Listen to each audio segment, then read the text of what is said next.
বিসমিল্লাহির রহমানির রহিম। আসসালামু আলাইকুম।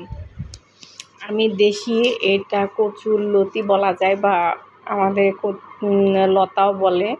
আমি এটা ছিলে নিয়েছি। এটা ছিলতে বহুত সময় লাগছে। এটা ভালো করে ছিলে পরিষ্কার করে নিয়েছি। আমি এবার পেঁয়াজ মরিচ এগুলো অ্যাড করব, চচ্চড়ি বানাবো। এই কচুর লতি বা লতা যেটাই বলে, কে কোন অনেক এলাকায় বিভিন্ন নামে এটাকে বলে। আমাদের এখানে কচুর লতি বলে। এইটাতে লবণ, পরিমাণ মতো লবণ দিলাম, হলুদ দিব, হলুদ দিয়ে ভালোভাবে মাখবো। হলুদও দিব পরিমাণ মতো, বেশিও দিব না। দিয়ে যেহেতু আমার বাচ্চারা এটা এত ঝাল খেতে চায় না, আমরাই খাবো, ওই জন্য পরিমাণে আমার অল্প। পদ্মা মাছ দিয়ে করবো। পদ্মা মাছগুলো আমি পরিষ্কার করে নিয়েছি।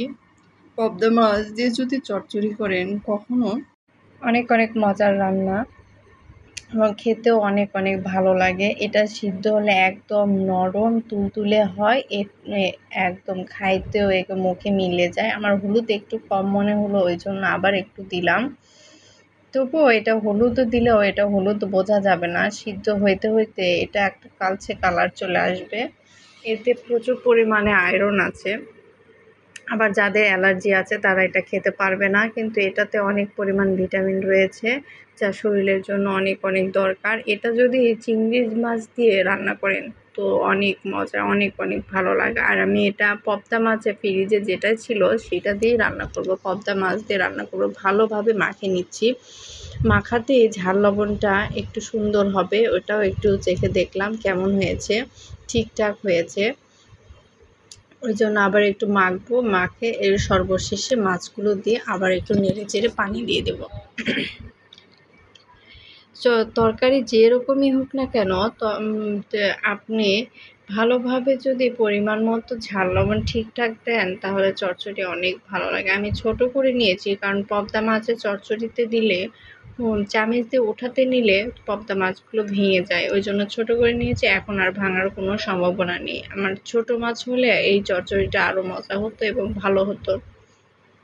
যাই হোক, এটা অনেক মজা লাগবে এবং ভালো লাগবে খেতে। আমার মাখানো কমপ্লিট। এবার আমি পানি দিয়ে দেবো।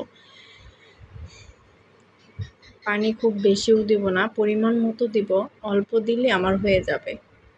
হয়ে গেছে প্রায়, এইরকম আঁচে থাকলেই মনে হয় হয়ে যাবে।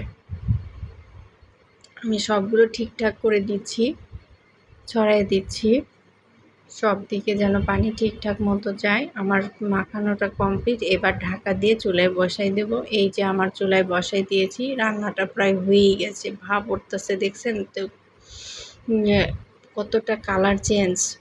বললাম না কালচে কালার হবে।